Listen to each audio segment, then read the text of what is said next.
साथियों, गरीबी कितनी बेदर्द चीज है, कितनी बेरहम चीज है। गरीबी आपकी हौसला और कला दोनों को तहस नहस कर देती है। किसी मुकाम तक पहुंचने की आप जद्दोजहद करते हैं, लेकिन घर की गरीबी और हालात आपकी मंजिल से आपको कोसों दूर ले जाते हैं। मेरे साथ राकेश हैं, विजयपुर गगौर गांव से हैं ये। राकेश, मुझे एक चीज बताइए कि गांव में आप रह रहे थे, फैमिली का जो बैकग्राउंड है वो क्या है, घर की स्थिति क्या है? सर हम 4 भाई बहन थे। तो बहन की शादी हो गई है और मैं सबसे बड़ा हूँ, मेरी शादी हो चुकी है। मुझसे छोटा भाई, उसकी शादी हो चुकी है, लेकिन अभी तो वो सभी काम कर रहे हैं अपने अपनी जगह, ठीक है। तो पहले बहुत खराब कंडीशन थी, पापा अकेले काम करने वाले थे। तो उसी बीच मेरा जो शौक था बचपन से खेलने का। पिताजी क्या करते थे? पिताजी फर्नीचर का काम करते हैं किसी की दुकान में।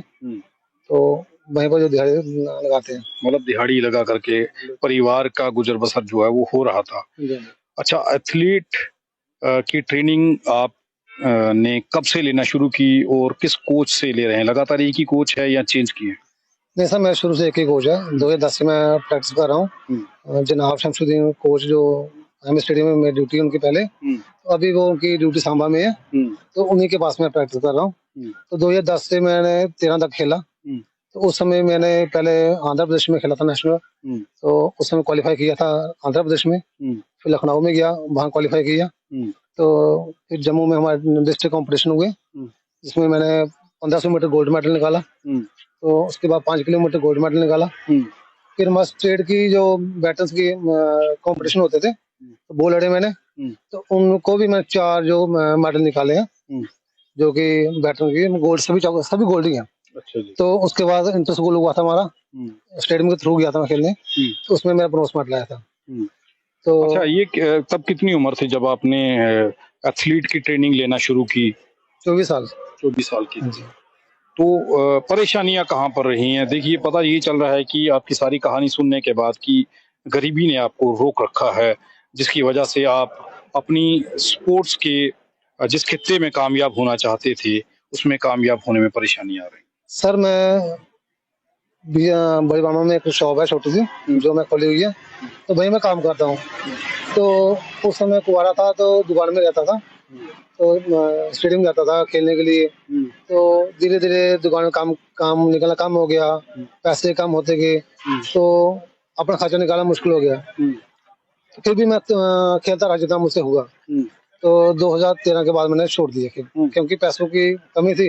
तो घर में बड़ा था, घर वालों ने शादी करवा दी, तो जिम्मेवारियां बढ़ गई। तो जिसकी वजह से मैं खेलना बंद कर दिया। नहीं, आप खेलना क्यों शुरू किया था? क्या था माइंड में, क्यों खेलना है और एथलीट ही क्यों बनना है? सब दौड़ना मुझे शुरू से अच्छा लगता था। तो मेरा एक ही सपना था कि एक बार मैं इंटरनेशनल खेलूं। और हमारे जो मेरे जो आइडल थे, वो थे सरदार मिल्खा सिंह। उनके बारे में मैंने काफी सुना था कि वो इंटरनेशनल खेले हुए हैं। तो मैं उनको एक अपने गुरु की तरह समझता था कि जैसे वो खेले हैं, उनकी काफी परेशानी थी जिंदगी में। तो ऐसा मैंने सोचा था कि हम चाहे कोई भी परेशानी होती है, हर जिंदगी में होती है, हर किसी की होती है, लेकिन जो मुश्किलों से लड़ता रहे वही बहादुर है, ऐसा मैंने सोचा था। तो खेलता रहा। तो धीरे धीरे पहले मैं गांव में खेलता था, दौड़ता था लड़कों के साथ।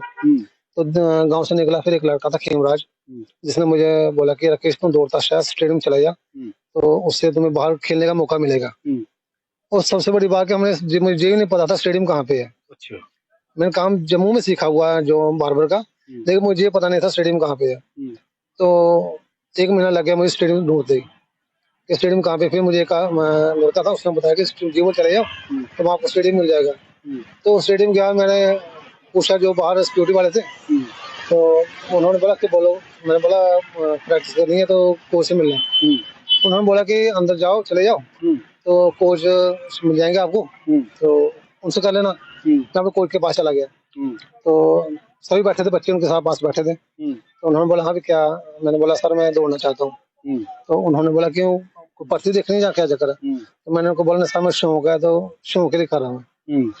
तो सभी लड़के हंसने लगे, देखो भाई इसको शौक है खेलने का, इसको भर्ती का नौकरी को लालच नहीं है। तो कोई ना बोला ठीक है आ जाओ, कोई बात नहीं।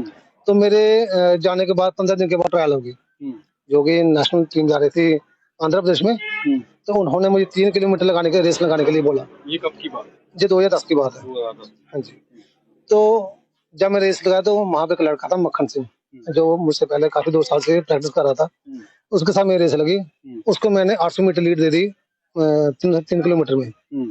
तो वहीं से मेरी सिलेक्शन हो गई और स्टेडियम से नाम मिल गया मुझे जिप्सी, जो आज ही मुझे हम सभी जिप्सी नाम से पुकारते हैं और मुझे पसंद भी है ये नाम। राकेश नाम मेरा स्टेडियम में बहुत कम बच्चे जानते हैं, ज्यादा यही जानते हैं कि जिप्सी नाम उसका। तो आंध्र प्रदेश में गया, वहाँ खेला, क्वालिफाई किया, वापस आ गया। फिर हमारे जम्मू में डिस्ट्रिक्ट कंपटीशन हुए स्मैलपुर में, तो वहाँ मैंने 5 किलोमीटर लगाई, 1500 मीटर लगाई, दोनों में गोल्ड मेडल आया। तो उसके बाद फिर हमारे लखनऊ में सिलेक्शन हुई, लखनऊ में खेलने गया, वहाँ क्वालिफाई किया। फिर जब वापस आया तो बाद 2011 में जहाँ क्रॉस कंट्री कंपटीशन हुए, जो हमारे कोच सर करवाते थे बैटन के, तो इनमें मैंने गोल्ड मेडल निकाले, तीन बार हुए, 3 बार गोल्ड मेडल है मेरे। तो फिर उसके बाद इंटर स्कूल कंपटीशन हुआ, उसमें मैंने ब्रोंज मेडल निकाला। तो फिर शादी हो गई 2013 में मेरी, 14 में। हौसला कब टूटा था? बीच में जब स्पोर्ट्स आपने एथलीट की ट्रेनिंग बंद कर दी, छोड़ दिया आपने, ये हौसला कब टूटा? सर एक समय ऐसा है कि जब मेरे डाइट के लिए प्रॉब्लम होगी, दुकान बंद हो गई, काम आना बिल्कुल बंद हो गया, क्योंकि शाम को 4 बजे मैं स्टेडियम पहुंचता था, तो ग्राहक भी उसी समय पे आते हैं। तो लेकिन दिल में जुनून था कि खेलना, चाहे कुछ भी हो जाए। मैंने कुछ भी नहीं सोचा, सिर्फ खेलने में चले जाता। तो धीरे धीरे दुकान बंद हो, ग्राहक आना बंद हो गए, तो पैसों पर दिक्कत जहाँ बढ़ने लगी, तो इस बीच मैंने गेम छोड़ दी। पैसों के कारण? पैसों घर की गरीबी के कारण ये सब कुछ हो रहा था, स्पोर्ट छोड़ दी। फिर कब तक स्पोर्ट से संन्यास ले रखा था आपने? फिर घर वालों ने देखा कि अभी पहले खेलता था तो बात अलग थी, अब छोड़ दिया, तो घर वालों ने शादी करवा दी 2014 में। तो फिर मैं भी घर में फंस गया जो जिम्मेवारियों में, तो खेलना बंद किया। फिर एक दिन की बात है, जब मैं सो रहा था कि दिल में फिर से जुनून रहा था कि खेलना, तो मैंने छोड़ा नहीं, ग्राउंड नहीं छोड़ा, गेम छोड़ दी थी। तो फिर मैंने कोचिंग सेंटर खोला अपना, जो बीजेपुर में।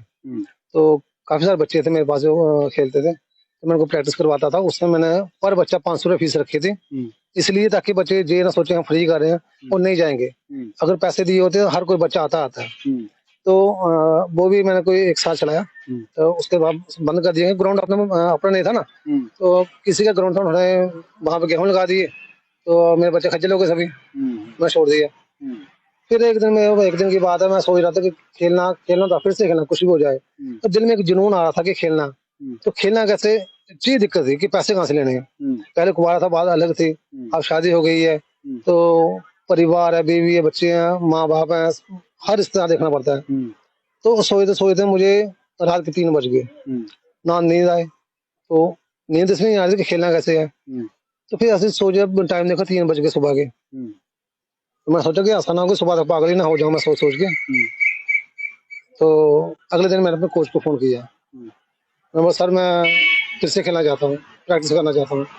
तो सर बोलने लगे यार अब छोड़ दे, कहाँ खेलने का, जो काम कर वो कर, क्योंकि अभी पैसों की दिक्कत है, ऐसे पैसे पहले आई थी, अभी आएगी तो क्या करेगा। मैसेज ये तो मैं नहीं जानता क्या करना, लेकिन खेलना है, चाहे कुछ भी हो, आप करवाओगे जैसा करवाओगे। तो कोच के दिल में पता क्या रहम आई, मेरे लिए हमदर्दी आई। उन्होंने बोला कि कोई बात नहीं बेटा, आ जा, मैं तुम्हारे लिए कुछ ना कुछ करूँगा, आ जा, कोई बात नहीं। तो सर ने मुझे प्रैक्टिस करवाया पूरा 1 साल। तो धीरे धीरे तैयार हो गया। तो मैंने कंपटीशन के लिए बोला, सर कंपटीशन खेलना है। सर बोले कोई बात नहीं, खेलने जा। लेकिन खेलना क्या था, पैसे नहीं थे उस समय मेरे पास, सिलेक्शन तो हो गई थी लेकिन पैसे नहीं थे। टीम जाती अलवर राजस्थान में खेलने के लिए।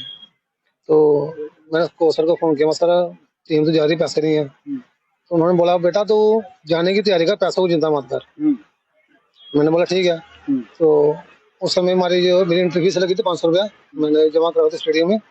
हमारे जो जनरल सेक्रेटरी है तस्लीम सर बैटन के, उनके पास करवाए थे। तो सर ने मुझे 2600 रुपये दिए उस समय अपने से, कि बेटा जी ले जा, रास्ते में खर्च का काम आएगा। और कुछ हेल्प मेरे छोटे भाइयों ने की, तो मैंने पैसे लेके चला गया राजस्थान। उस समय मेरे साथ और भी स्टाफ गया था, हमारे जो जनरल सेक्रेटरी है तस्लीम सर वो थे, और ही बच्चे थे साथ में गए थे। तो वहां पे मैंने 3 रेसें दौड़ी, 100 मीटर, सिल्वर मेडल है मेरा, 800 मीटर गोल्ड मेडल है मेरा, और 5 किलोमीटर सिल्वर मेडल है। तो इससे एक जुनून आया मेरी बॉडी में, शरीर में एक स्फूर्ति सी आ गई कि भाई मैं फिर से कर सकता हूँ। अच्छा, मुझे एक चीज बताइए, जो एथलीट होते हैं हाँ। उन लोगों का खाने का एक डाइट प्लान होता है, एक डाइट का तरीका होता है, वो डाइट प्लान होता है उनका कि क्या क्या खाना है, कैसे खाना है, खाने डाइट का एक तरीका होता है। आप डाइट में क्या लेते हैं? सर डाइट की तो सबसे ज्यादा परेशानी थी, जिसकी वजह में पहले भी रेस छोड़े थे। तो अब भी ठीक है, वो ज्यादा नहीं है, लेकिन कुछ हेल्प तो मैं कोशिश कर देते हैं। और साथ में जो मेरे जहाँ मैं दुकान करता हूँ, तो जसपाल सिंह चाड़क उनका नाम है, सरपंच रह सके पहले वो। तो मैंने उनसे बात की थी कि सर मैं खेलना चाहता हूँ, मेरी हेल्प की जाए थोड़ी बहुत। तो उन्होंने बोला बेटा क्या चाहते हो? तो मैंने उनको बोला सर मैं तो दुकान का किराया माफ कर दो, तो जो मैंने आपको किराया देना उससे आप डाइट ले लूंगा। तो उन्होंने बोला कोई बात नहीं बेटा, तू कर, तो हम तुम्हारे साथ हैं, अगर वही कहीं जरूरत पड़ेगी तो हम तुम्हें हेल्प करेंगे। मैंने बोला ठीक है। तो उन्होंने 5-6 महीने मुझसे किराया भी नहीं लिया था। देखो 1500 रुपया किराया था उस समय मेरा, एक महीने का, और 7-8 महीने छोड़ना बड़ी बात होती है, कोई नहीं छोड़ता। लोग बोलते कि आप मर्जी आपके काम का ना कर, नहीं तो छोड़ दे, लेकिन उन्होंने हमदर्दी दिखाई, मदद की, मैं उसका शुक्रगुजार करता हूँ। अच्छा, एक एथलीट की डाइट होती क्या है? उसको डाइट में क्या क्या चीजें चाहिए होती हैं? डाइट में सर जैसे दूध, चने और ड्राई फ्रूट, फल फ्रूट का अनार हो गया, मौसमी हो गई, दूध, दही और मीट वगैरह और सूप। तो उसके एक्स्ट्रा जो प्रोटीन लेना पड़ता है, जो कि 5,000 से लेकर 20,000 तक जो आता है किलो के हिसाब से। तो वो तो खैर मुझे कभी मिला नहीं, सीधी सी बात है। तो जितना घर से होता था, एफर्ट होता था, जितनी मैं निकाल सकता तो डाइट ले लेता। आप क्या लेते हो डाइट में? अभी मैं इसमें सूप लेता हूँ, जो मैं घर खुद बनाता हूँ।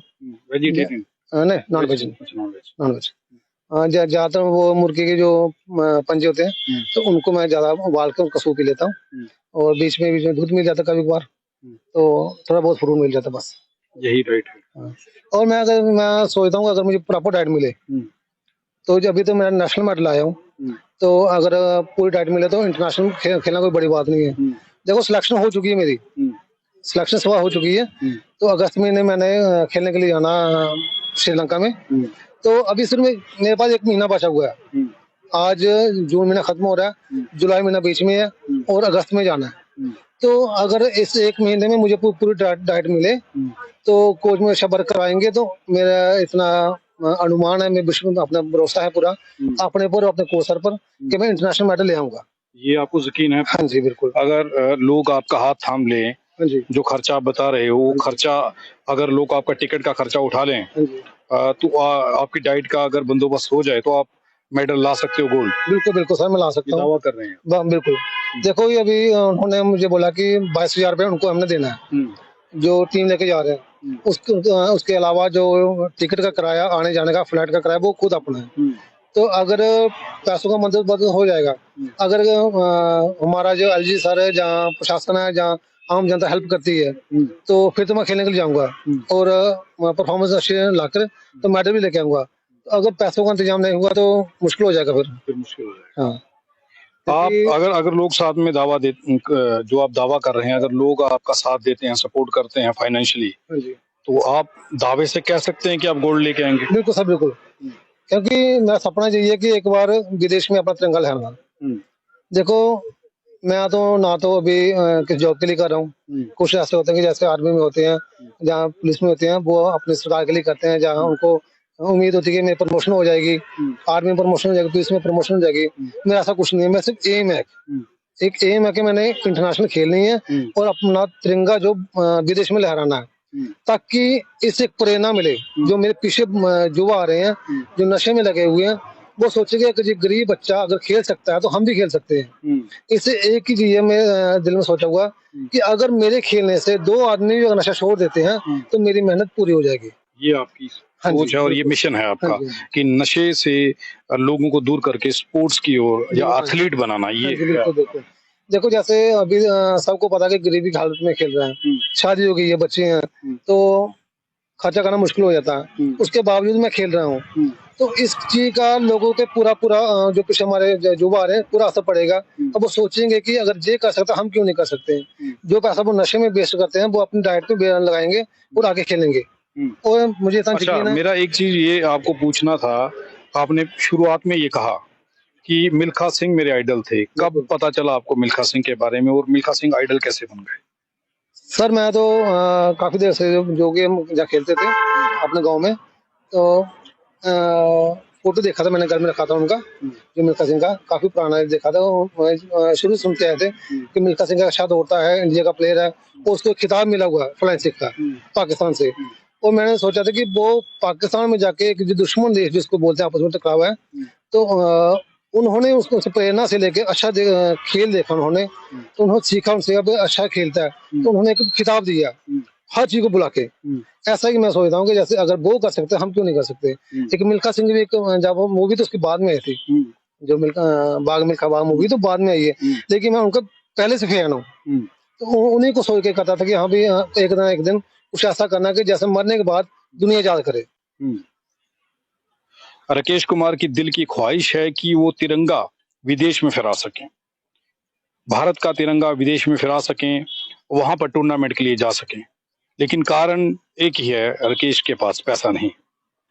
राकेश अपनी डाइट भी सही तरीके से नहीं ले पा रहा, जो एक एथलीट को चाहिए। फोन कॉल पर मेरी इनके कोच के साथ बात हुई है, उन्होंने ये कहा कि अगर राकेश को 1 किलो दूध रोज मिल जाए तो राकेश जो है वो गोल्ड मेडल निकाल सकता है। ये बार्बर का नाई का काम करते हैं, पूरा दिन खड़े रहते हैं, उसके बावजूद ये नेशनल में 6 मेडल निकाल चुके हैं। तो आप अंदाजा लगाइए कि अगर ये पूरा ध्यान अपनी स्पोर्ट्स के ऊपर, एथलीट के ऊपर दें तो ये क्या कर सकते हैं। घर की गरीबी, जो मैंने शुरुआत में कहा था, जिसकी वजह से ये शख्स आगे नहीं बढ़ पाया, लेकिन अब ये श्रीलंका जाना चाहता है और श्रीलंका के लिए इसकी सिलेक्शन हुई है। अब बीच में जो परेशानी है वो है पैसा। 22,000 की इसकी टिकटें होंगी, जो और खर्चा होगा जो उन्होंने बताया 22,000। अगर वो बंदोबस्त हो जाता है तो राकेश श्रीलंका जा सकता है, और इसका दावा है कि ये इंडिया का फ्लैग, जो हमारा तिरंगा है, उसे ये श्रीलंका में विदेश में जाके फहराएगा और ये गोल्ड मेडल लेके आएगा, ये इसका दावा है।